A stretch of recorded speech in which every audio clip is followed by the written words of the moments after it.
Hey guys, I'll be completely honest with you, this video is not going to look the best. I once again apologize about that. This camera just isn't good in the low light. But I wanted to show you my new purchase. It is a Cub Cadet International Harvester 1979 Cub Cadet 782. It's a very early model. I think it might have the KT17 Series 1 at first, so I was told it was a Series 2. But I'll show you that in a minute. This thing was not used very much, and one of the ways I know that's all the slop in the steering. On a Cub, that's incredible. That is one of the biggest signs to tell you a tractor wasn't used very much. All the decals are still there. They're not worn out. It's just done a lot of sitting. But it gives it a nice, natural, worn patina, I guess is the way to put it. The only part I'm not too happy with is this, but I'm going to clean this up real good.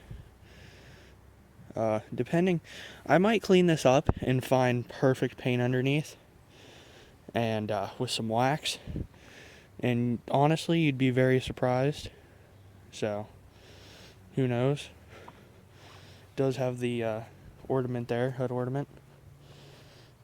And this is just a project machine. That's what I got it for. That's what I wanted. Could have paid more, got it running, got it in perfect condition, but that's not what I was looking for. So paid a little less and got a project machine out of it. I'm not going to tell you guys what I paid, but I got it from talking to a couple friends. As you know, I had my 582. I paid $500 for that, I believe. In mine, that's got the cheaper Briggs. It doesn't have the hydrostatic transmission, doesn't have the hydraulic lifts. I mean, just these alone, $150 just for the dual hydraulic levers there. Because this did not come factory with these. These were a dealer add-on option. So that's a very expensive, very sought-after thing to have. Not that I'd ever use it. I assume it has... See, it doesn't have two hookups up front, but I assume that's just something you have to install yourself. I don't need two hookups up front, but I assume that's something I could do. It does need a tube, and I'll show you what it needs under the hood. And this is all it needs. I'm going to contact my good friend Ray Weaver at Red IH Parts. Now, it's dirty, but this muffler still has paint on it. I opened the air cleaner. I won't do it now because I gotta get ready to go. It looks beautiful. The only thing it needs, it's gonna need, looks like we got the plug wires here. It's gonna need a dual coil, which I found a Harley one that will work for $40.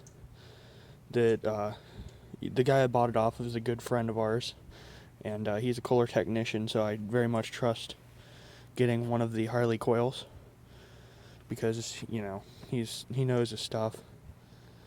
But I looked inside the car, but it looked beautifully clean. I haven't checked the oil though. But he did a compression test and it had 160 foot-pounds in each cylinder. I think that's what it is, foot-pounds, I'm not sure, but crazy amount anyways. So I'm very happy with this machine. Do I see an oil filter in this? I don't believe I do. Now, the reason he thought it was a Series 2, but last I knew, a Series 2 didn't have the old ignition system. Had the newer updated one, which I am pretty, educated on these Series 1s. You just overfill the oil, don't run them on hills, and run oil stabilizer in them. They should last you. I don't think they're gonna, blow. Definitely the big thing's keeping them off, any crazy hills. Around here, I don't really have that issue. So, I think I'll be just fine with that. If not, I'll either swap a diesel in it or an M18 Kohler. But I'm gonna try my best to keep this old engine alive and going. And honestly, I hope it stays alive and going. But yep, she turns over, got tons of compression. Everything works. Hydro lever works. I like the Cub hydros a little better, and that's because they don't have the neutral switch, which for safety reasons I understand why John Deere put them in, but I don't really care for it. Throttle works. Hydraulic, I think I showed you that already. I'm not going to play with the PTO just yet, but everything seems to work. Clutch pedal works. Should hopefully stop it. And I might need a new battery, but I'm going to try to get this one going again. If I can't, new battery's about $25-30 at Napa. I don't think it'll take too much to crank it over, but who knows. According to him, all the headlights worked. Now the hood's a little iffy with the side covers not being attached, so that's why there's that little crack there. Do I need front tires? I might need a front tire or two, but that rear is definitely going to be okay. And I'm just excited to see how this turns out. This is going to be an awesome project. And as you know, when I sold my 782, or my 582, sorry, my Red IH one, the goal was to get a 782 or a 300 series Deere. In that shed over there, I got a 316 John Deere. Right there, I got a 782. So I'm sure you guys can see that I'm pretty happy. I've gotten everything I've wanted. I've been very lucky, and I'm very glad my friend got it, because if he didn't, I would have never seen this thing again, I'm sure.